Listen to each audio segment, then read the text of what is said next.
Amém, gente? Vamos começar então? Amém, glória a Deus. Vamos fechar os nossos olhos para a gente orar. Senhor nosso Deus e nosso Pai, Senhor, nós te agradecemos, Pai, por esse momento. Pedimos a Ti, Senhor Deus, o auxílio do Teu Espírito Santo, sem a qual nós não podemos fazer nada, Senhor. Nós pedimos que o Senhor venha nos auxiliar, abrir os olhos do nosso entendimento, abrir a nossa mente. Pai, coloca nesse momento, Pai, filtros nos nossos ouvidos, nos nossos olhos. Abre, Senhor Deus, a nossa vontade, o nosso entendimento, para que nós possamos receber do Senhor aquilo que o Senhor tem para nós. Que nesse momento, Senhor, de comunhão, que nesse momento de aprendizado, o próprio Deus venha poder nos ensinar, Pai. Encontra dentro de nós, Pai, disposição para ouvir do Senhor. Encontra dentro de nós humildade, Pai, para receber todo o conhecimento que nós precisamos, para te servir de modo mais zeloso, para te servir com graça, para te servir com amor, Pai. Multiplica dentro de nós tudo aquilo que vai ser semeado. Pai, usa-me, apesar de mim, para os teus propósitos, para a glória do teu reino, para a glória do teu nome, e que nós possamos, Pai, aprender uns com os outros nesse momento, em nome de Jesus. Amém? Glória a Deus. Gente, eu trouxe aqui o livro, tá? Para vocês darem uma olhada, o livro que eu tenho comentado bastante. Você pode tirar, por favor, o vídeo do YouTube, senão ele vai sair junto aí na gravação. Esse é o livro que eu tenho comentado com os irmãos, até já mostrei para a Vivi. Esse livro, ele tem, nas últimas páginas, pula aqui lá para as últimas páginas, ele tem modelos de como estudar a Bíblia, tipo, como criar esboços, como estudar personagens bíblicos, como estudar salmos, como estudar provérbios, como estudar as parábolas de Jesus, como estudar a vida de Jesus. Então ele tem aqui algumas perguntas que fazem. Calma aí, deixa eu ajudar ali a Ariane para tirar o vídeo, só um minutinho.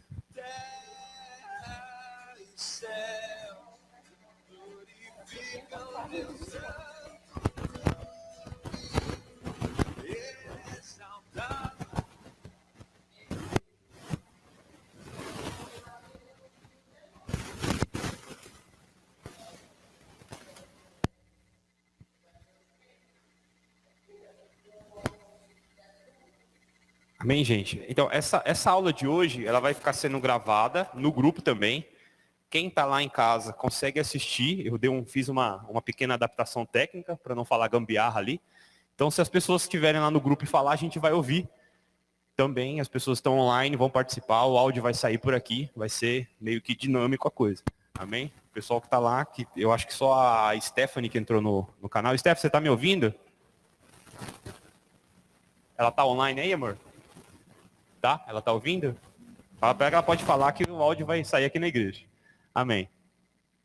Então, vamos dar continuidade então hoje à nossa aula. Pode pular o próximo slide, por favor, aí.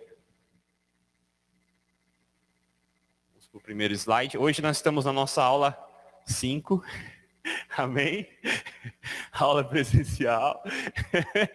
Viu, pastora? Mas a senhora podia ter ficado lá porque eu estou transmitindo pelo Telegram e aqui ao mesmo tempo. Mas não tem problema. Hoje essa aula nossa, ela é uma aula mais curta do que as outras aulas. Essa aula é uma aula bem mais curta, porque ela vai ser dividida em várias partes, porque o Sermão do Monte é um pouco extenso. Então hoje a gente vai falar a primeira parte, uma parte bem curta. A vantagem da gente estar presencial é o quê? Não tem como fugir das perguntas. A gente acaba perguntando, lá no canal o pessoal fica meio quietinho, não responde, mas aqui acaba não tendo como. Então hoje a gente vai falar a nossa primeira aula sobre o Sermão do Monte. Está lá em Mateus, capítulo 5, 6 e 7. Tá bom? Pode pular para o próximo slide. Então, primeiro aqui tem uma observação, né? É um trecho de um livro que fala, são estudos do Sermão do Monte, é um livro, eu acredito que esse livro não tem em português. Tá? Os homens naturalmente anseiam por regras de conduta, uma vez que todos nós somos fortemente dispostos a passar a responsabilidade e a dor de tomar decisões morais para outros. E uma lista de regras tabuladas, apesar de serem ineficientes e inelásticas, no mínimo ofereciam a vantagem de economizar alguma necessidade de pensar em problemas de dever mais complexos. Na verdade, sentimentos assim estavam no cerne da reverência judaica, a lei de Moisés e as ordenanças rabínicas que foram construídas sobre ela. Então, esse trecho desse livro, ele mostra a maneira como os judeus olhavam a lei. Eles viam a lei de um modo como se fosse poupar até mesmo a necessidade de pensar sobre a lei de Deus. E exatamente sobre isso que onde acabou se entrando todas aquelas heresias, aquelas coisas que a gente já viu, que a gente já estudou lá nas primeiras aulas, sobre as seitas heréticas, né, sobre os fariseus, os saduceus e etc. Por quê? Porque o modo como eles tratavam a lei de Deus era um modo extremamente superficial. Então esse trecho do livro, ele fala a maneira como eles viam a lei, a maneira como os judeus viam a lei, a ponto de não querer nem pensar. Eles liam e a interpretação muitas vezes nem passava pelo crivo de Deus, era aquilo que eles achavam, tanto que eles preferiram viver de acordo com a transmissão oral da lei, do que de um modo piedoso, de um modo onde eles precisavam estudar, realmente buscar a palavra de Deus com o coração. Tá bom? Pode pular para o próximo slide, por favor.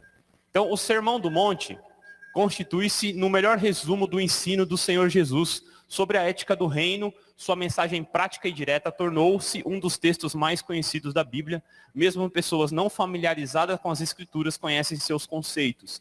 Mas é importante esclarecer alguns pontos antes. Obrigado, irmão. Deus abençoe. Oi, pode falar.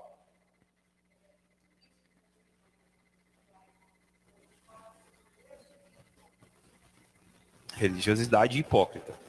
A gente vai fazer sobre um. Eu coloquei a cadeira ali já para mim. Pode passar para cá, fica mais fácil, né? De olhar para cá. Vou trazer minhas aguinhas aqui. Amém. Oi? Obrigado. Deus abençoe, então.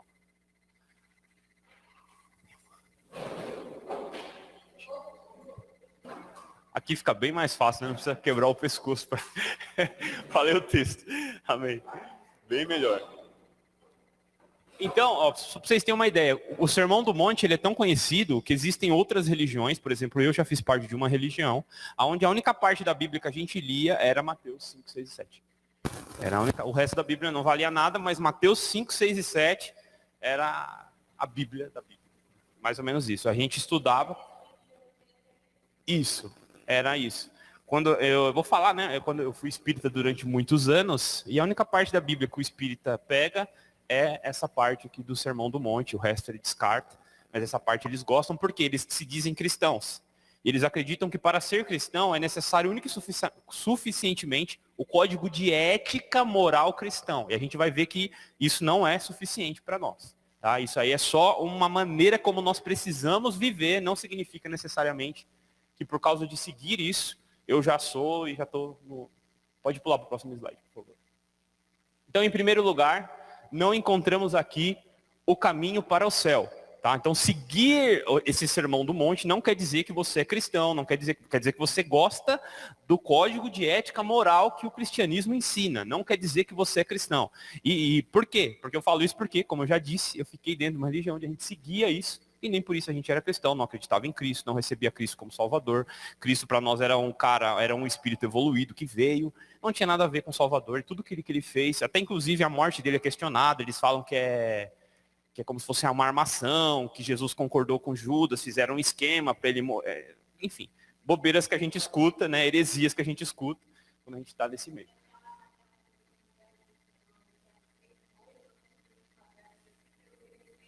Isso, porque eles entram muito, porque a maneira como eles entendem a espiritualidade é uma maneira meritocrática. Cadê o outro microfone? Tá com a Ju? Quando vocês forem falar alguma coisa, usa o microfone para o pessoal que está em casa ouvir e ficar gravado, tá bom? Tá bom, Ju? Não, tudo bem, só para ficar gravado. Porque eu estou gravando lá e aí fica, beleza? Em segundo lugar, este discurso aponta para a natureza da espiritualidade cristã. Ela nasce de dentro para fora, não surge do simples cumprimento de normas externas. Aí entra o ponto que a pastora falou sobre a religiosidade. Se a gente entender qual que é a motivação, de onde que nasce a vontade de cumprir a lei, a gente vai entender, no caso cumprir as escrituras, a gente vai entender onde está o nosso coração. Porque a gente entende isso, que quando existem muitas normas externas, e a gente atende a essas normas, a gente se sente suprido. A gente se sente em paz. Por quê? Eu estou cumprindo a norma. A norma diz que eu tenho que fazer assim. Só que qual que é a vontade de Deus? Então, por isso que ele está falando que viver pela prática dessas normas, que a gente vai ler daqui a pouco, precisa nascer de dentro para fora.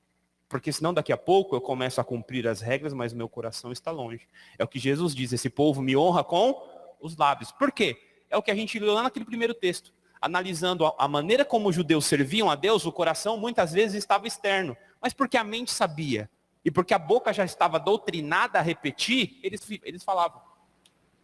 Eles falavam, porque a boca fala. Ela vai falando aquilo que você quer que ela fala. Só que, lá dentro, o coração estava vazio. Tá? Em terceiro lugar, o Senhor não enunciou uma nova lei. Ele simplesmente confrontou o verdadeiro espírito da lei com as interpretações dos fariseus, dos escribas e as suas tradições orais. Então o que Jesus fez? Ele pegou o cerne da lei. A moral que existia lá dentro, que eles não conseguiam enxergar, que eles não conseguiam viver, e trouxe isso para fora, externizando. Ele não criou uma nova lei. Ele mesmo diz, eu não vim criar uma nova lei, eu vim cumprir a lei. Pode pular para o próximo slide, por favor? Então, o primeiro ponto, e esse é o ponto aqui onde a gente pode perder um bom tempo falando, porque é algo que é importante para a gente entender hoje, tá? As bem-aventuranças é o conceito, então guarde isso no seu coração, é o conceito de felicidade de Jesus. É o conceito... Raul, o que é ser feliz? Aprende com Jesus. Jesus aqui vai dar para a gente um manual de como ser feliz de verdade. Não é a felicidade que o mundo oferece. Vamos lá. Então, são 9 declarações do Senhor no Sermão do Monte. Apontam para o quê? De acordo com a sua maneira plena de enxergar a vida, definem a verdadeira bênção ou felicidade. Hernandes Dias Lopes chama as beatitudes de um mapa da felicidade. Segundo ele, a palavra grega makarios, significa é o bem-aventurado, que a gente traduz como bem-aventurado, significa feliz, muito feliz. Trata-se de uma felicidade plena, independente das circunstâncias. Então, a primeira coisa que a gente tem que entender, o que Jesus está ensinando para o povo? Como ser feliz. Jesus só falou sobre felicidade, usando esse termo, né, bem-aventurados, para ensinar, não só para o povo daquela época, mas para nós hoje, que o conceito de felicidade não está sobre a terra. A gente vai ver nas bem-aventuranças que Jesus aponta para uma felicidade totalmente oposta do que é aplicado hoje. Pode falar. Entendendo então que ser feliz é seguir princípios. Ser feliz é seguir princípios. Porque o princípio me guarda das adversidades, né? Dos sofrimentos. Porque se eu sou feliz em Cristo, então não tem por que eu sofrer. Amém. E a gente vai ver aqui, né, nessas passagens que a motivação de Cristo, as coisas que Jesus ensinou nas bem-aventuranças, elas são opostas ao senso comum humano. Quer ver? Ó, pula para o próximo slide. Pode falar.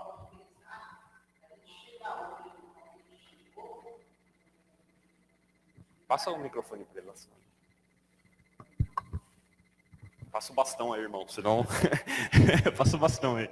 O meu modo de pensar, para a gente chegar onde a gente chegou hoje, muita gente morreu. No tempo de antes, o evangélico ele era um pouco mais rígido, né?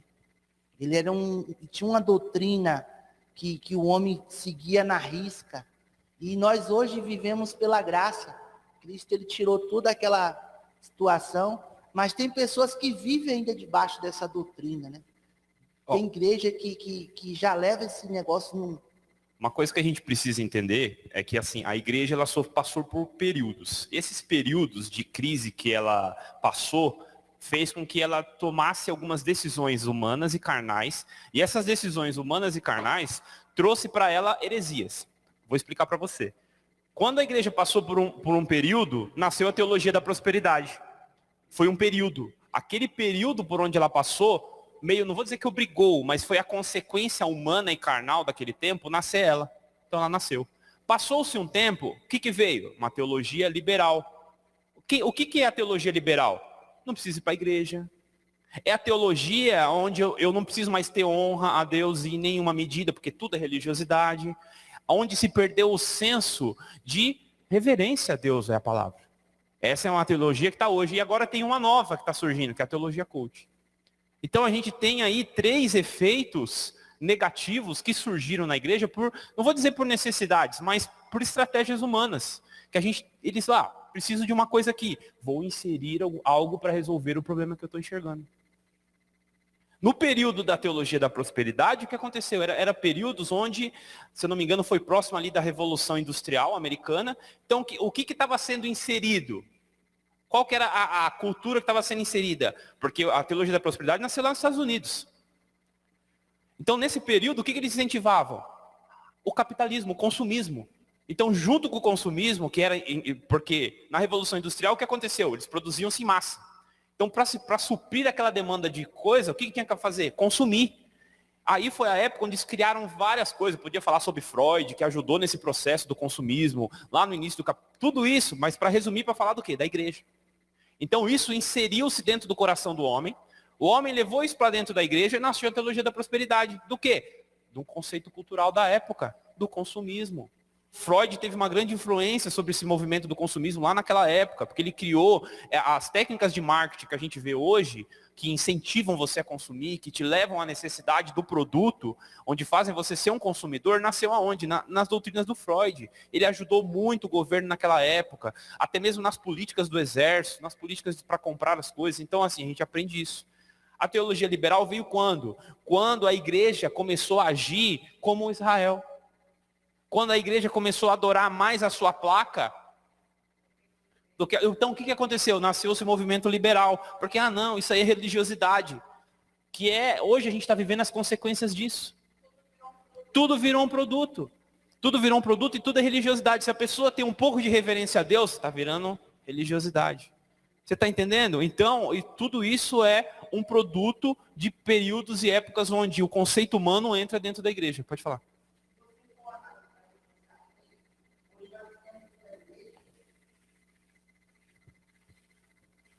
Se você for analisar e pensar bem, hoje nós estamos dentro da igreja, teve pessoas lá atrás que revolucionou para a gente chegar onde chegou. Mas hoje a gente não tem coragem de revolucionar. Entendeu? De nós chegar a ponto de constranger a pessoa, porque a gente não quer arrumar desamizade, a gente não quer arrumar problema. Então é melhor a gente ficar light, quieto. Assim, até aproveitando o gancho, né? A gente tem que buscar a direção de Deus para o nosso tempo. Tá? Não é copiar estratégias passadas, não é olhar para o lado, a gente tem que aprender com os bons exemplos. Porque a igreja X faz assim e está errado. O problema é dela. Eu aprendi uma coisa. Quando eu me converti, logo no comecinho, eu costumo dizer que o Senhor me converteu de um justiceiro para um profeta. Porque no começo, o que eu quero dizer com isso? Porque a gente não age como servo de Deus, a gente age como justiceiro. A gente quer meter o pé mesmo e já era. Só que conforme a gente vai crescendo, em maturidade, porque a gente está aprendendo, ninguém nasce, sei tudo. Não, a gente vai aprendendo. E aí eu fui aprendendo maturidade. Hoje, quando eu vejo alguém errar, eu falo, você está fazendo errado, aconselho. Na época, eu chegava e não sei o quê, metia o dedo e falava. Então, assim, a gente vai aprendendo com a época. A gente está amadurecendo, a gente tem pouco tempo. Para revolucionar, eu vou te dizer uma coisa. Todo avivamento começa pela Bíblia. Você quer fazer um avivamento? Quer fazer uma igreja diferente? Vai para a Escritura, porque hoje a gente vive um período tão triste que seguir a Bíblia você já é diferente de muitos. Simples assim. Às vezes a gente quer algo extraordinário, a gente quer ver essa parede abrindo, fogo descendo. Não, às vezes Deus começa nas coisas simples. É você se ajoelhar, começar a clamar que Deus vai fazer. Nós somos coadjuvantes nessa história. A gente precisa confiar no poder de Deus e não no nosso. Para fazer uma grande igreja, a gente só precisa de um grande Deus, não de grandes homens. Você não precisa de grandes talentos para fazer uma igreja, você precisa de pessoas que sejam tementes a Deus. Porque Deus é o talentoso, Deus é o dono do talento, Deus é o habilidoso, e Ele capacita quem Ele capacitou Ele capacita qualquer um, cara. Então a gente não precisa de talento, a gente precisa de humildade, piedade, devoção. O resto quem faz é Deus. Não queira ser grande, queira ser íntimo de Deus. Esse é o ponto-chave da questão. Tá? Então, vamos continuar aqui? Vai para o próximo slide, por favor. Então, depois, o próximo ponto. Não, volta um slide, eu não li aquele outro. Volta um, isso. Não temos... Oi?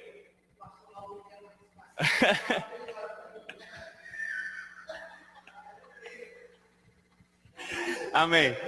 Não temos aqui, então, um manual de sucesso. Olha só, não temos um manual de sucesso nos moldes da autoajuda. Eu li muito autoajuda. Muito mesmo. Eu já perdi a conta de quantidade de livros de autoajuda que eu já li. Um monte. Inclusive ainda tenho alguns lá guardados. Uma série de espaços infalíveis para uma vida sossegada. Ao contrário, apontam para a autonegação, piedade no presente, deixando a concretização da recompensa para a eternidade. Isso aqui é o que a igreja perdeu hoje também. Hoje a gente quer ter sucesso aonde? Na terra. Na terra. Hoje eu quero ter sucesso na terra. Eu não vou abrir mão, eu tenho que correr atrás do meu sonho, porque eu tenho que ser conhecido lá na minha profissão, porque eu tenho que fazer, porque eu tenho que acontecer. Crente pensando assim. Por quê? Por causa do liberalismo da teologia coach adentrando dentro de nós. O verdadeiro, e como isso aqui era verdade. Eu tenho lido alguns livros antigos da igreja, e você percebe esse senso aqui, ó, a recompensa para a eternidade. Isso se perdeu. A gente quer ser bem visto aqui, não quer ser bem visto lá. A gente perdeu a noção de eternidade. A gente acha que não, viva o hoje, né? Porque o que o liberalismo fala? Viva o hoje. Porque você é o protagonista da sua vida. Porque você consegue. Deus quer que você seja feliz. Deus quer que você seja próspero. Deus quer que você seja grande. Ele te fez para ser grande. Aí a pessoa se infla. Te fez por cabeça e não por cauda. Ele fez você para estar por cima e não por baixo. Aí a pessoa se infla e o que ela está menos preocupada é com a eternidade. Menos eternidade para quê? Vamos viver o hoje. O agora é que importa. Que isso, gente? É triste. É o liberalismo. É a teologia coach inserida dentro da gente, dentro das igrejas. A gente perdeu isso aqui, ó. A recompensa é a eternidade. Existe, eu conheço alguns coaches que usam a Bíblia. Não, eles usam a Bíblia. Eles usam a Bíblia. Eles usam. É verdade mesmo. Eu conheço alguns que fazem isso. Já, inclusive, postei um vídeo falando sobre um deles, que é um dos mais famosos, que é aquele tal de... Então, a gente tem muitos assim, muitos hoje. Perderam. Eternidade é, sei lá, qualquer coisa. Vamos viver o agora. A terra, vamos... Oi? Tá no pacote.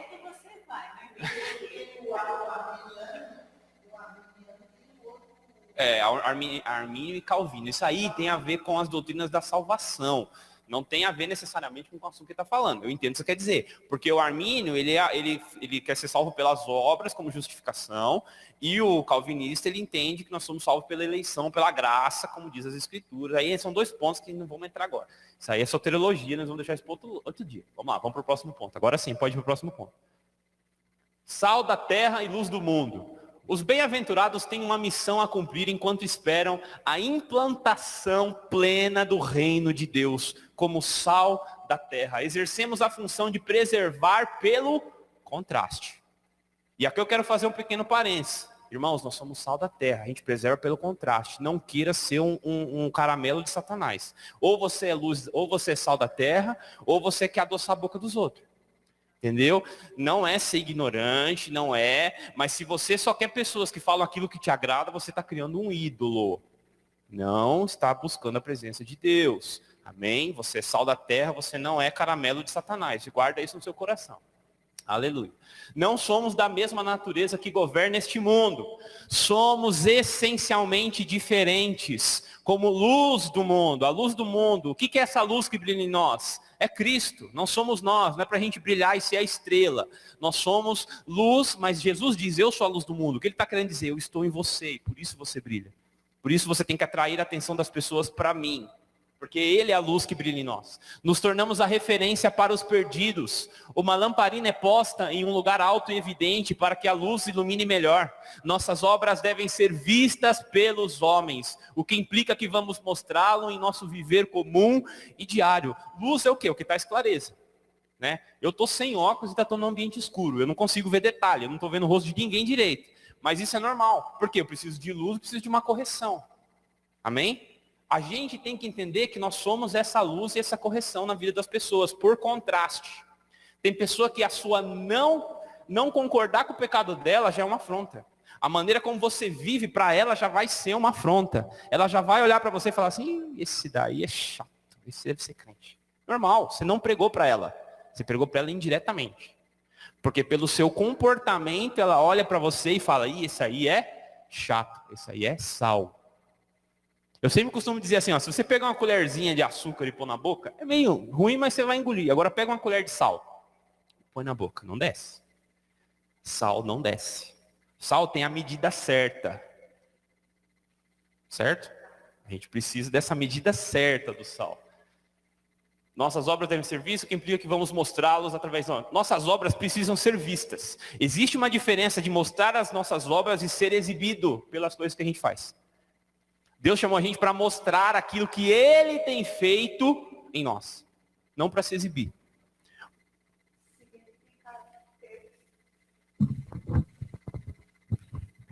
Mostrar as obras significa ter uma vida de santidade. Como você disse, é muito tênue essa linha que separa a exibição, tipo assim, eu sou melhor que você, né? Sim, é muito tênue. Do que uma vida comprometida com Deus, com a palavra.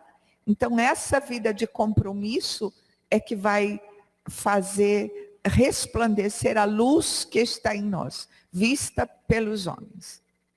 A gente pega, por exemplo, algumas biografias, né? Eu li algumas biografias do Jonathan Edwards, John Knox. Você pega a vida deles, as obras deles pregam por si só. A gente não precisa falar nada. Em nenhum momento ele fala, olha para mim, porque eu faço isso, porque eu faço aquilo, porque eu não sei o que. Não. Ele é muito legal, né? Eu gosto dele. Ele é engraçado e ele vai... A vida dele é uma pregação. Eu não vi ainda o testemunho dele. Não vi, eu assisti aquela pregação, assisti mais uma outra. Você assistiu? Fala por si só, ele vai contando, dando exemplos simples, com humor, ele vai mostrando tanto que aquele exemplo que ele fala é maravilhoso. Ele vai numa igreja pentecostal totalmente oposta à maneira como ele enxerga, né, o relacionamento com Deus, e ele fica lá julgando, porque você rouba, não sou, porque não sei o que, não sei o que. Aí termina o culto, os amigos dele. Não, porque eu recebi, porque eu estava precisando ouvir isso, porque fazia tempo que eu não dizimava, porque não sei o que não sei o que. Ele olhou e falou, poxa, eu só julguei, eu não recebi de Deus. Exato. Os outros fazem, está tudo errado. Aí a gente deixa de entender que Deus é poderoso. Ele usou uma jumenta, ele usa eu, ele usa você, ele usa todo mundo. Às vezes, o jeito que a pessoa prega te incomoda, o problema não está nela, o problema está em você, irmão. O problema está em nós. Entendeu? Deus usa do jeito que Ele quiser. E muitas vezes, eu falo, isso é verdade. Aquela pessoa que mais te incomoda é aquela que às vezes mais você fala aquilo que você precisa ouvir. É que só que a gente... Aí ele está pregando, você está lá. Nossa, eu tenho que fazer não sei o que lá em casa. E você deixa de receber por ignorância sua. Tá? Pode pular para o próximo slide. Então a salvação é conseguida exclusivamente pela fé, sem as obras. Isso aqui gera controvérsia, foi exatamente o que o irmão falou ali, né?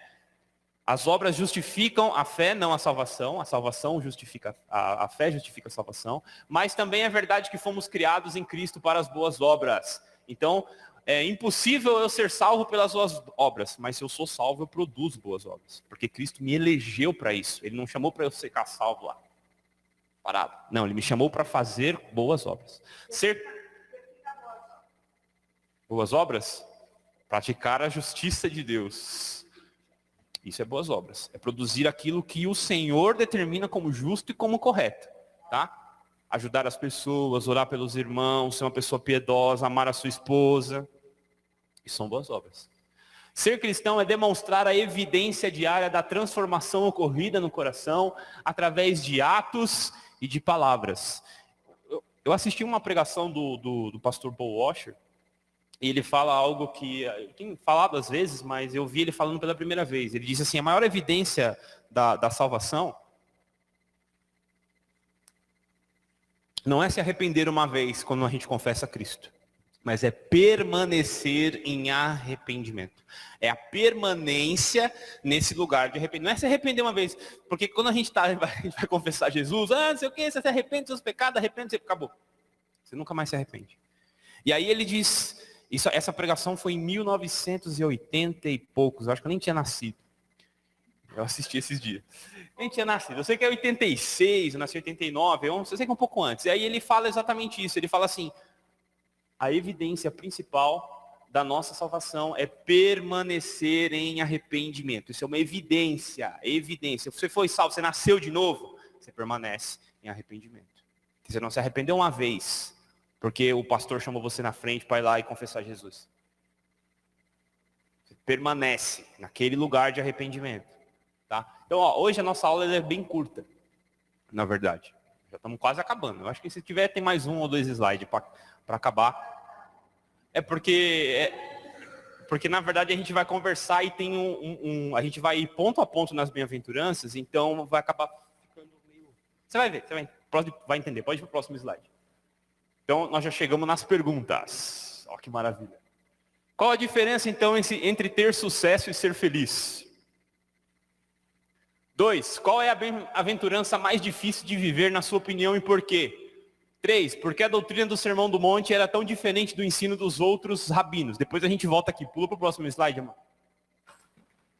Aceite o desafio, e aqui começa a continuação da aula, depois a gente volta para as perguntas, tá? Aceite os desafios de memorizar o Sermão do Monte nas próximas 3 semanas. Estes exercícios resultarão certamente em enormes benefícios. Pode pular agora, o próximo. Então vamos lá. Primeira bem-aventurança, que o nosso Senhor diz. Bem-aventurados os humildes ou pobres de espírito, porque deles é o reino de Deus. Diz respeito à atitude de reconhecimento da própria falência humana, sem a qual o homem não se rende a Deus. Se a gente não entender que sem Deus a gente não faz nada, que sem Deus a gente não tem nada de bom, a gente nunca vai se aproximar dele. Deus dá graça ao humilde, mas ele rejeita o soberbo. A humildade é a base fundamental do relacionamento com Deus. Quer crescer na graça e no conhecimento de Deus? Entenda a falência humana. Entenda que sem Cristo a gente não pode nada. Jesus falou, sem mim nada podeis fazer. Tenha isso como princípio fundamental da sua vida. Sem Deus eu não posso fazer nada. E ele está falando que as pessoas que são assim, são bem-aventuradas, são humildes. Essa sim, porque deles é o reino de Deus. Pode falar, pastor. No Salmo 40, versículo 17, eu gosto de associar essa bem-aventurança a esse versículo que diz, eu sou pobre e necessitado, porém o Senhor cuida de mim. Ou seja, a condição da alma humana é essa. Essa é a nossa condição, e a gente tem que entender isso. Essa é a nossa condição, nós somos falidos, Cristo morreu por nós, senão a gente não teria salvação pelas nossas próprias mãos. Bem-aventurados os que choram, porque serão consolados, não somente porque sofrem, mas especialmente porque sentem a culpa e a miséria dos seus pecados. E aqui entra o quê? Arrependimento. Bem-aventurados os que choram, não só porque estão passando por dificuldades, porque todo mundo passa. Mas lá em Coríntios, em 2,7, ele diz sobre sentir a miséria dos pecados. Quantos de nós não choramos porque sentimos a miséria? Se você nunca passou por isso, eu oro para que você passe. Sentir, se dobrar o seu joelho e saber, pai, eu sou completamente falido, pai. Se dependesse de mim, meu casamento seria destruído, meu ministério não funcionaria, eu não seria bom em nada, se o Senhor não tivesse em mim. O que é isso? Chorar pelos pecados. Entender que o Senhor vai te consolar, porque quando você se humilha diante de Deus, o próprio Deus vem e te consola. Deus vem e te consola. A gente tem que entender. Deixa eu pôr um pouquinho. Amém? Pode pular para o próximo slide. Bem-aventurados os mansos, porque herdarão a terra.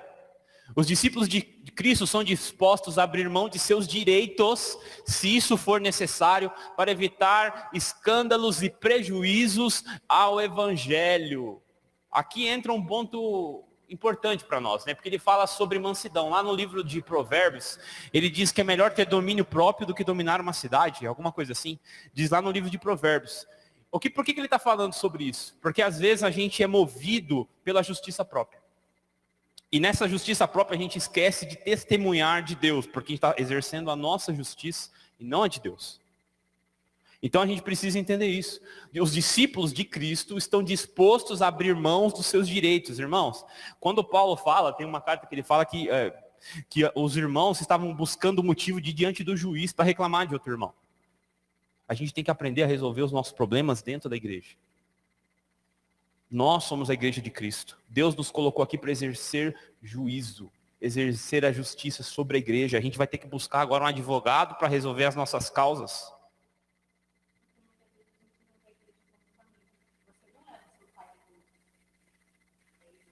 Verdade.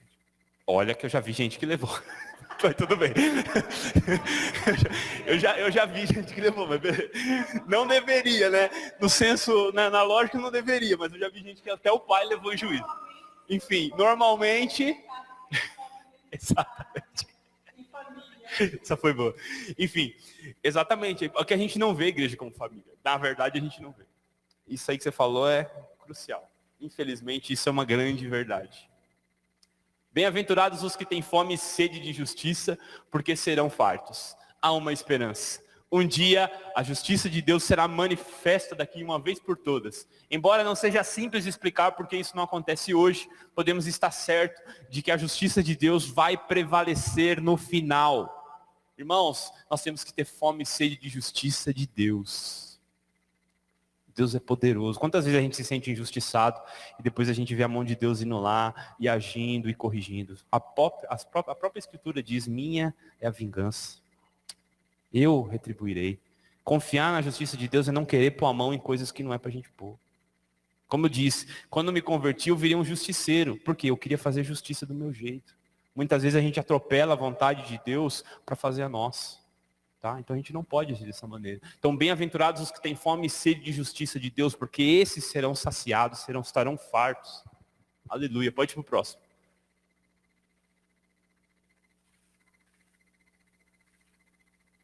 Amém? Já foi para o próximo, nem vi. Bem-aventurados os misericordiosos, porque alcançarão a misericórdia. Demonstrar compaixão é imitar a postura de Jesus. Isso quer dizer dividir a carga dos outros, ajudando-os a suportá-las. É ser a resposta de Deus ao sofrimento humano. Deus espera com que a gente exerça para as pessoas a mesma misericórdia com a qual Ele ofereceu para nós. As pessoas precisam da misericórdia de Deus e às vezes precisam da nossa também. Vocês estão vendo que tudo que a gente está falando aqui são códigos morais. Isso aqui acompanha a nossa vida cristã. Como a gente disse, não é meritório. Isso não traz para nós méritos. Isso não nos coloca em uma posição, porque agora eu sou mais justo do que os outros. Não. Isso acompanha, isso precisa acompanhar a nossa vida cristã. Viva. Ele está mostrando. Claro. É muito legal, né? Eu precisava da misericórdia, mas na hora que a gente precisa exercer a misericórdia para alguém, a gente muitas vezes escolhe retribuir, às vezes, na mesma moeda. Do devedor, né? Exatamente. Ali é uma aplicação perfeita para isso. Quando ele era o devedor, ele ia lá e se humilhava, tal, aí recebeu o perdão. Aí quando foi a hora dele exercer a misericórdia, aí não, ele foi lá e... É exatamente o comportamento humano. A gente é assim. A gente é assim. A gente quer ser mais justo que os outros. A gente quer não. É assim porque fez assim, eu vou retribuir, já era. Vamos lá. Bem-aventurados os limpos de coração, porque eles verão a Deus. O que ele está falando aqui? Santidade. Bem-aventurados os limpos ou puros de coração, porque eles verão a Deus. A santidade é o pré-requisito para a comunhão com Deus. Intimidade exige santidade, prosperidade exige santidade. Sem santidade, irmãos, a gente não consegue ter um relacionamento constante com Deus. Porque Deus exige, Ele é santo, santo, santo. O que significa santo, santo, santo? Você sabe? No hebraico, no grego, não existe santíssimo. Na nossa língua existe. Então, toda vez que ele quer falar algo que é extremamente, ele usa a repetição 3. Santo, santo, santo. Se a gente fosse traduzir literalmente, quer dizer santíssimo, ou seja, é extremamente santo. Só que não existia essa expressão na época. Então é santo, santo, santo. Deus é santo, santo, santo. 3 vezes santo. Isso. Tudo assim, tudo é assim, tudo é essa. Por quê? Porque na época não existia língua. E tudo dele é santo, santo, santo. Santo, santo, santo. para manter na mente, para sempre manter na memória que ele é santo, ele é perfeito, ele é separado do pecado. E para a gente se relacionar com ele, a gente precisa dessa santidade. Aqui está falando de comunhão. Comunhão é um relacionamento perene, é um relacionamento que mantém-se perfeitamente. É comunhão com ele. Amém? Uma vez que ninguém consegue limpar o seu próprio coração, e aí entra um outro ponto, tá? Você não consegue santidade porque você é legal. Você consegue santidade porque é a ação de Deus em você. O que você precisa fazer é: Deus, me santifica, Pai. Eu preciso ser santo. É Ele que te santifica. Ninguém consegue limpar o seu próprio coração. Dependemos da graça de Deus para isso. Amém? O próximo ponto, pode ir. Bem-aventurados os pacificadores, porque serão chamados filhos de Deus. O conflito estabelecido pelo pecado deve ser revertido por aqueles que esperam o reino de justiça e equidade. A paz é fruto da justiça. E o que é pregar a paz? É pregar a Cristo. Ele é o príncipe da paz. É aquele que proporcionou paz entre Deus e os homens. Amém? Ele aplacou a justiça de Deus que condenaria o homem por meio da sua ação vicária lá na cruz. Então ele trouxe para nós paz. A paz é o fruto da justiça de Deus. E a paz de Deus que excede o entendimento guardará os vossos corações. Nós temos que entender que a paz de Deus, por isso que a gente cumprimenta os irmãos falando como? Paz de Deus. Porque a paz de Deus é fruto da justiça. Quando eu entendo a justiça que Deus operou para mim, eu vivo em paz. Porque eu não preciso mais me justificar por nenhuma ação minha. Ele se tornou propiciação pelos nossos pecados. Ele nos trouxe paz. Bem-aventurados os perseguidos por causa da justiça, porque deles é o reino de Deus. Fazer a coisa certa é sempre o certo, mas nem sempre o resultado é o aplauso. Pode ser perigoso viver piedosamente. Não é porque você serve a Deus que você tem uma carta onde você passa, você vai ser privilegiado, bem-sucedido. Não.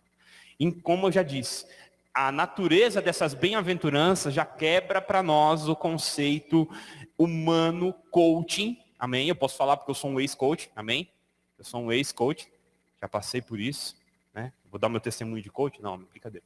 Eu fui um ex-coach. Então eu sei falar para você o que é alguma coisa coaching. Eu olho para ela, eu sei por quê. Porque foram algum tempo de estudo sobre isso.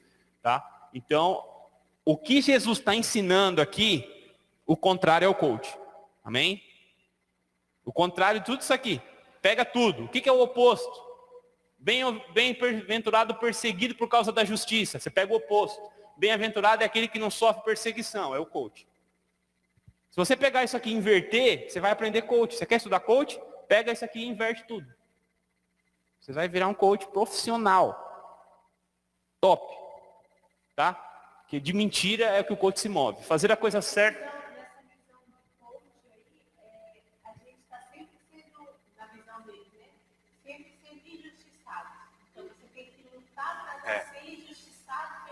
Exatamente. Você tem que. Eles pregam tipo assim: você é dono, você tem que controlar sua mente, porque é a sua mente que te poda. Você acredita que você não tem nada, mas você tem que pôr na sua mente que você pode. Porque a sua mente é um instrumento, sua mente move o universo. Né? Não, a minha mente positiva, eu vou falar e Deus vai fazer porque eu estou falando. Mais ou menos assim. Tá? Resumidamente, é mais ou menos assim.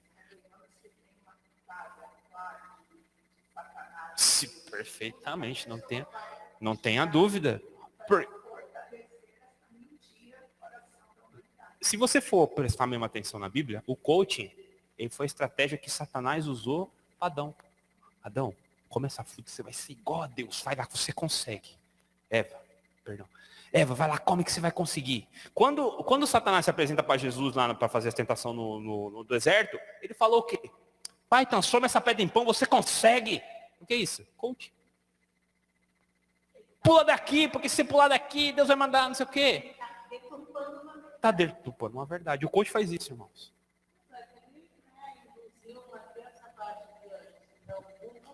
Não. Começa por aí. Então, sem dúvida, ele é inteligente. E você percebe no tipo de tentação que ele ofereceu para Eva, é a tentação que existe dentro de nós, do poder. A gente quer poder. Essa é a verdade. O ser humano, a carne, ela quer poder, ela quer ser admirada, ela quer ter os dons, ela quer ser o centro das atenções. Por causa do poder, por causa da posição, onde ela imagina que ela vai ter poder porque ela está ali. Você entendeu? Porque é carnal, não é espiritual. Tá? Então, pode ser perigoso. Pode pular para o próximo. Se algo precisa ser vencido, não pode ser apontado. Precisa ser vencido. Se a gente vê alguém assim, a gente precisa ajudar a corrigir a minha situação. Infelizmente, isso aí é verdade mesmo. Bem-aventurados os que forem injuriados e perseguidos por causa do nome de Cristo, porque grande é o seu galardão no céu.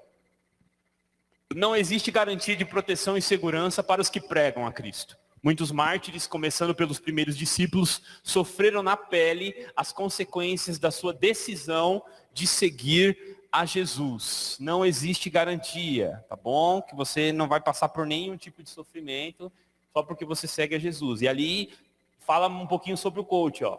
Porque grande é o seu galardão no céu. Não, o coach fala, não, grande é o seu galardão agora. Consegue agora, mentaliza agora que você vai conseguir já. Para hoje você vai conseguir. Porque você é a bola da vez. Tá? Então, esquece o galardão no céu, vamos viver o hoje, porque só existe o agora. Vocês já ouviram isso em algum lugar? Já, né?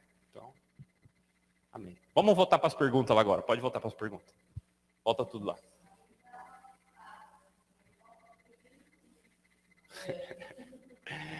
Vamos lá então, gente. Depois de tudo isso que a gente ouviu, agora eu quero ouvir vocês. Deixa o microfone rodando solto aí. Qual é a diferença entre ter sucesso e ser feliz? Não ser coaching e ser cristão, ser crente. Não ser coach. Boa, isso devia estar na Bíblia isso aí. Não seja coach em nome de Jesus. Seja crente. Seja crente, não coach. Perfeito, gostei. Gostei dessa, vou usar. Vamos lá, mais alguém? Vai lá, Lu. Seguir as bem-aventuranças, né? Que Seguir foi as passada. bem-aventuranças. Fazer ao contrário do coach. Seguir as bem-aventuranças de Cristo. Amém. Viver o princípio cristão, né? Tem princípios que o Senhor deixou para que nós possamos ser felizes. Eu não preciso de sucesso para ser feliz, eu preciso de Aleluia. Cristo. Glória a Deus. Isso mesmo. Fazendo a vontade de Cristo, eu já tenho sucesso, eu não preciso do meu sucesso. Exatamente. Eu costumo dizer que sucesso é fazer Jesus ser conhecido, não eu. Ah, agora não quer falar agora. Ah, irmão. Você não, pode falar. Tem alguma coisa aí, rapaz. Falou, agora não quer falar? Não, um ainda. Calma. Não, se você quiser responder as três, fica à vontade. Ninguém vai te... E ser feliz. Qual a diferença? Tem uma diferença. Qual que você quer? Você quer ter sucesso ou quer ser feliz? Não. Pergunta. Você com Cristo na sua vida, você adquire todas essas coisas. Amém. Deus é o nosso, Jesus é o nosso sucesso, Ele é a nossa felicidade. Agora vem, vamos lá. Qual é a bem-aventurança mais difícil de viver, na sua opinião, e por quê?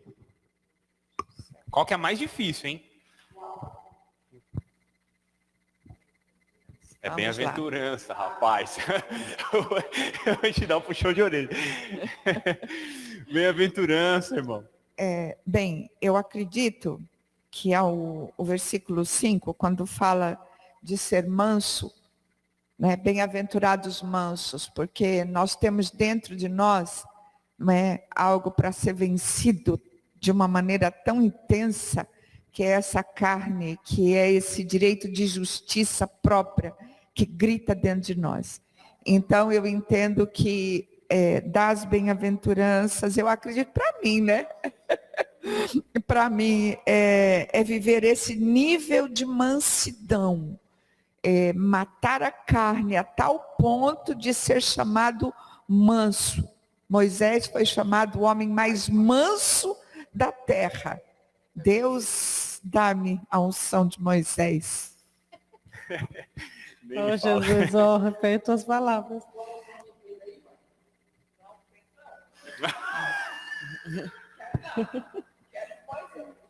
A minha... Todo dia.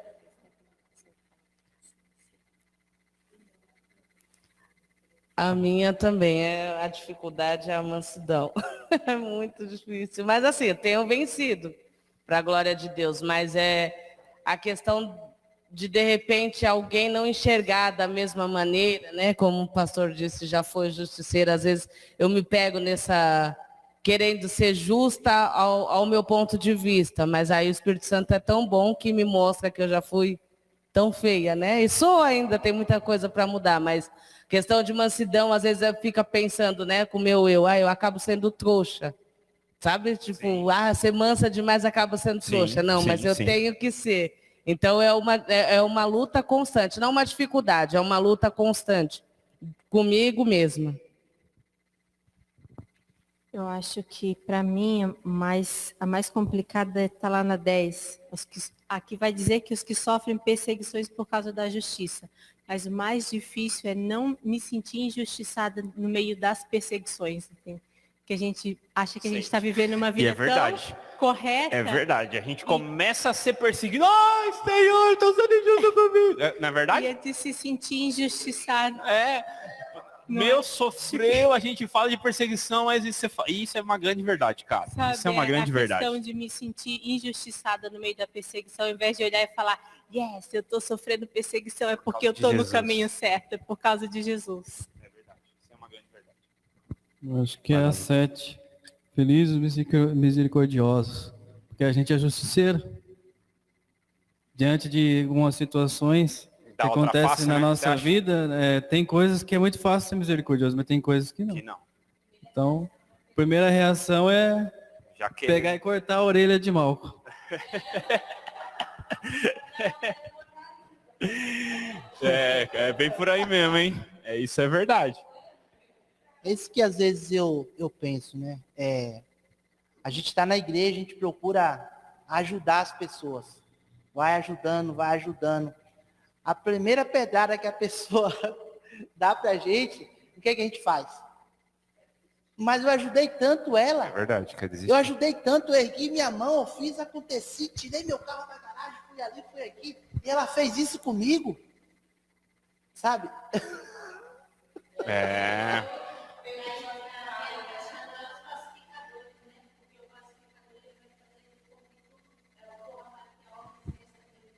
Rapaz, seja... E às vezes a gente quer fazer, mas a gente quer ver o retorno de uma hora para outra, e o retorno não é de uma hora para outra, E às vezes, quando vem, geralmente não vem.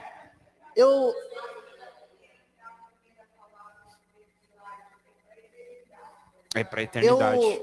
Eu já vivi coisas assim que, ao dia a dia do trabalho, eu vejo pessoas com a moto quebrada ou faltou gasolina. Eu vou até o posto, pego a gasolina, volto, entrego para a pessoa e a pessoa fala, quanto é? Eu falo, retribua da mesma forma. E assim, de uma hora para outra, eu estou precisando de uma ajuda, eu falo, Deus, me ajuda. E não vem aquela ajuda. Talvez sei lá, como pode ser um negócio desse. Uma semente que eu plantei e Deus... Mas vai voltar, é porque às vezes a gente não vê, mas Deus retribui de outra maneira. Deus está sempre presente para nos ajudar, é que a gente não vê. Né? A Bíblia diz que quando o Senhor foi tentado, lá no deserto, ele foi atendido, segundo o que clamou. Então a gente tem que entender, no Getsemane. Então a gente não vê a dimensão da ajuda de Deus às vezes, mas Deus está ajudando a gente. Já ouviu aquela historinha que tem um rapaz que o navio naufragou, né? E aí ele estava lá no mar, pendurado por uma madeira, né? E ele clama a Deus. Aí passa um barco, aí ele fala, não, estou esperando Deus me ajudar. Aí passa o segundo, aí ele fala, não, estou esperando Deus me ajudar. Aí no terceiro a mesma coisa. Aí quando ele morre, chega no céu e fala, Deus, por que o senhor não foi? Aí Deus falou, te mandei 3 vezes ajuda, mas você não quis. Então, às vezes a ajuda, ela vem de uma outra forma. Não necessariamente numa gasolina ou... né, numa pessoa se materializar, mas Deus ali está te ensinando de uma outra maneira. Corrigindo motivações dentro do coração, porque às vezes o silêncio de Deus também ensina. Às vezes a gente está pedindo, Deus não fala nada, ele tá te respondendo. O silêncio dele, o não dele é uma resposta. Lógico que é A difícil. motivação, às vezes, da gente ajudar, ela é terrena. Ela não pode ser terrena. Eu tenho que ajudar, eu tenho que fazer, porque eu carrego um Cristo, uma glória, e a mim cabe ser misericordioso. Ponto. Ponto. Acabou aí. Ponto. Acabou aí? Exatamente. Aí já vai um outro ponto, porque uma coisa é você corresponder à necessidade. Outra coisa é você se mover, vendo alguém numa prova, a gente tem que sim pedir direção a Deus. Se você está vendo uma prova, porque prova tem um tempo, e prova ninguém pode pôr a mão. Se a gente pôr a mão na prova de alguém, sim. Então aí a gente tem que pedir para Deus, Senhor, não é? Ajudo, não ajudo, faço, não faço. Aí é discernimento. Amém.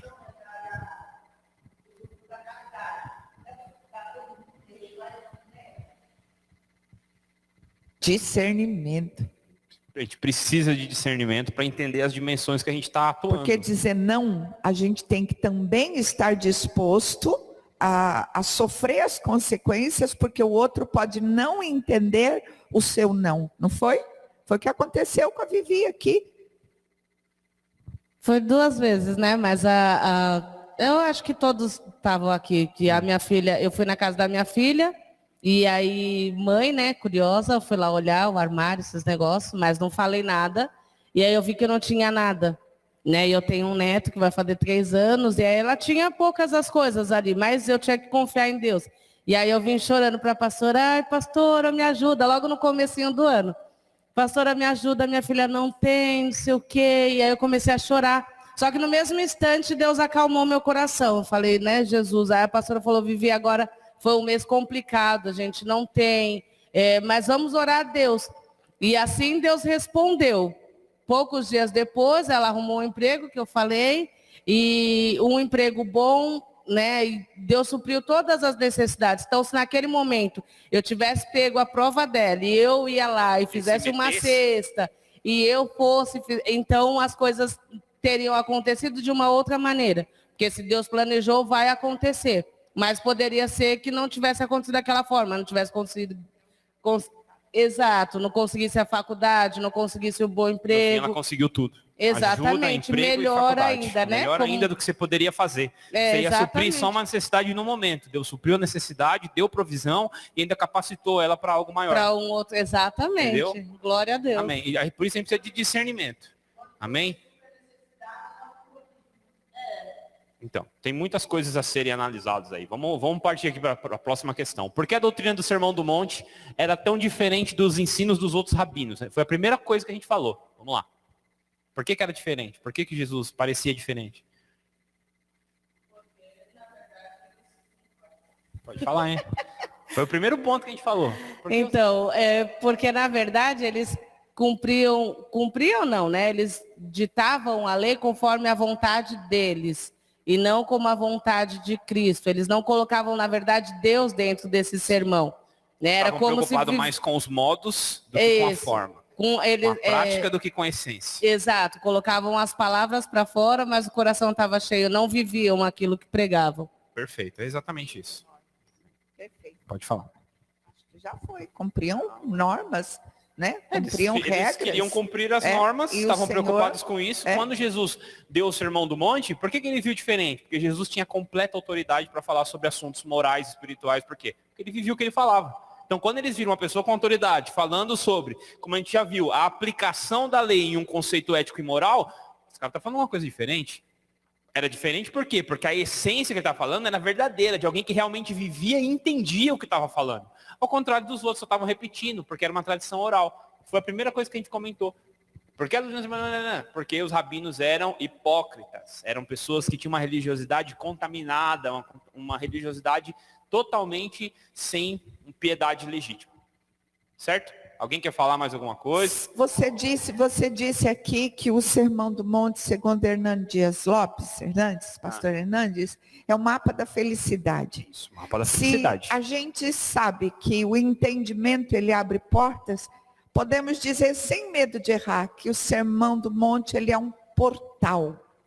Eita, Olha, Sim. ele é um portal. Entendendo ele, Porque assim, pronto. a gente vê dentro da igreja pessoas frustradas, infelizes, buscando uma realização fora das coisas de Deus. Por quê? Porque a cosmovisão de felicidade veio de doutrinas de fora.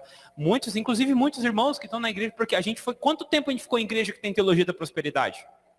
Quantas vezes a gente ouviu? Eu nunca fiquei, mas eu fui coach, que é pior ainda. Entendeu? Então, você... eu fui coach, que é pior. Então, tudo isso está dentro de nós. Tá? Não é algo distante. Se a gente dá uma tropeçada, a gente volta para isso aqui. Entendeu? Por quê? Porque a gente aprendeu muitos anos, gente. Não é da hora para outra. Ah, esqueci tudo aquilo, vou fazer. Não, não é assim que funciona. Então está inserido dentro de nós. A gente precisa aprender que o mapa da felicidade é aquilo que Jesus ensinou para ser feliz. Pronto, acabou. Amém? Pode falar. Ah, tá. Amém? É aí que libera. Libera aí. É que tem gente online querendo falar. Calma aí, gente. Deixa eu liberar o acesso aqui.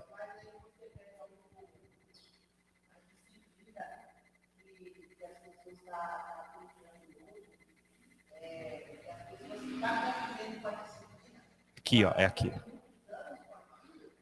É aqui no coisa, ó. Você clica aqui.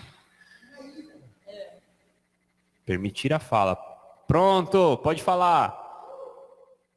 Graça e paz a todos. Glória a Deus.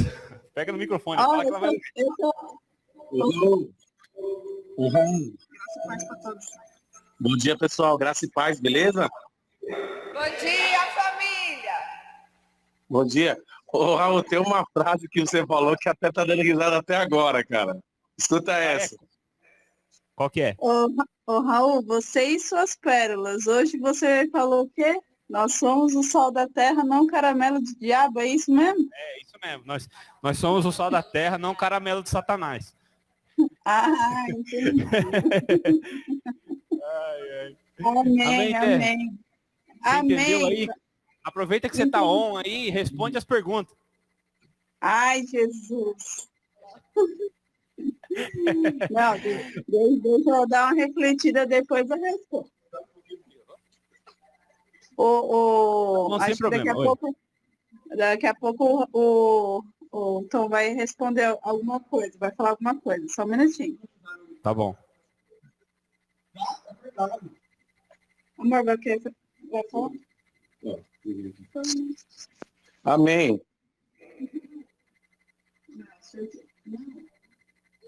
Augusto.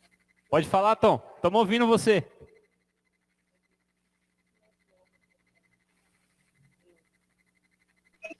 Fala, irmão. Estamos ouvindo. Estamos esperando. Não, perdão. Não, perdão, Raul. Chegou gente aqui, perdão. Tá. Tô esperando. Ah, chegou gente, então amém. Beleza, gente. Vamos. Deixa pra lá. Se alguém quer falar mais alguma coisa. Amém? Pode falar, Ju. A 3 aqui, porque além de ser a lei e Tá ligado, é que eu abaixei lá. Eu abaixei o áudio. Pode falar que tá saindo. Tá? Pode falar. Do Senhor carregar, Não, além do Senhor carregar a lei e a autoridade para fazer, ele vinha carregado de amor. Então não era um sistema que te obrigava, era um sistema que te amava. O Senhor primeiro ele te amava, te ensinava e você vivia aquele princípio por amor. O outro é apenas uma ordem, você vai cumprir uma ordem. Era uma regra, a regra pela regra. A regra pela regra. E Jesus ele vinha com autoridade, mas carregado de amor, te ensinando. Ele vem ainda, né? Ele vem carregado de autoridade, mas em amor. Ele está dizendo, olha, se você cumprir aqui, você vai ter proteção, você vai ser feliz, você vai ser, né? Vai viver tudo aquilo que eu tenho para você. Enquanto outro diz, ó, vive isso aqui que faz o que eu mando, mas não faz o que eu faço. A gente pode tirar uma lição então disso. Quanto mais centralizado em mim é a minha felicidade, mais infeliz eu sou. Quanto mais centralizado em Cristo, mais sucesso e mais felicidade eu tenho.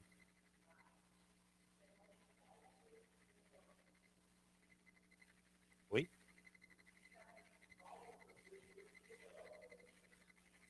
Paulo foi um grande instrumento, né, de Deus. Vou dizer para você que foi melhor, mas ele foi...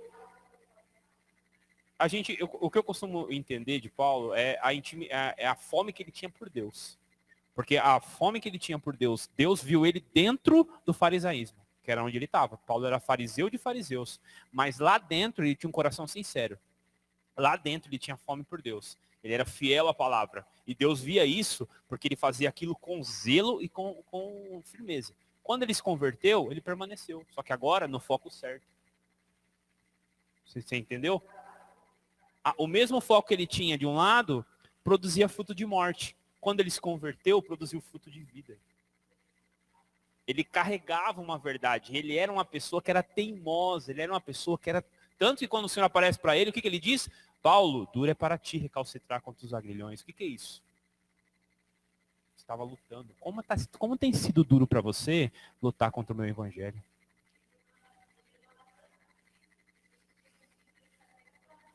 Por amor a Deus, só que do jeito errado. Pronto. Amém.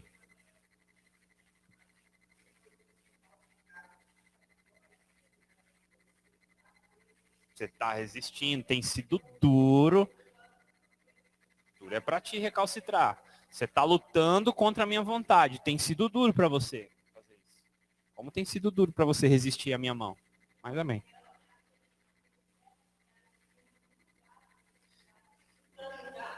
Pro grado, isso. É o jeito que Deus trata a gente. Ele vai dando umas... Amém? Gente, amém? Vamos orar? Em nome de Jesus? Oi? Eu achei que foi bom, foi legal. Apesar de ser uma aula mais curta, né? Porque hoje teve menos conteúdo. Hoje foi mais rápido. Acredito que a próxima aula seja um pouquinho maior. Em questão de conteúdo, a gente foi tranquilo, mas eu achei legal, bacana, o jeito que funcionou. Né? O pessoal que não pôde vir, pôde assistir lá. Eu sei que só a Stephanie que entrou, mas amém. Quem não podia vir, podia assistir online. Então, atendeu.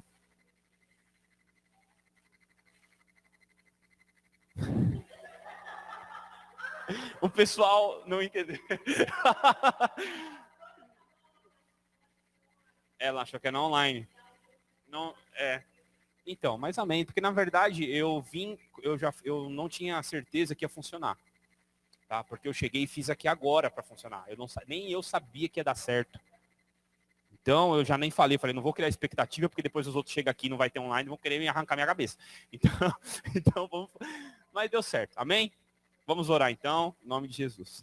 Senhor, nosso Deus e nosso Pai, nós te agradecemos, Senhor, por esse tempo de comunhão, esse tempo de aprendizado. Eu peço a Ti, Senhor Deus, que não fique limitado aquilo que foi falado, somente aquilo que eu falei, mas que o Senhor possa vir, multiplicar o conhecimento, ampliar, Pai, dentro da vida dos Teus filhos, de todos aqueles que vão ouvir esse áudio depois, que vão assistir o vídeo depois, que o Senhor abençoe, Pai. Em nome de Jesus, multiplica a sementeira, multiplica o nosso entendimento, nos dá graça, nos dá humildade, abençoa o nosso final de semana, que a Tua presença seja conosco e que a gente possa fixar, Pai, tudo isso que nós aprendemos, para a honra e para a glória do Teu nome, é que eu te peço e te agradeço, em nome de Jesus.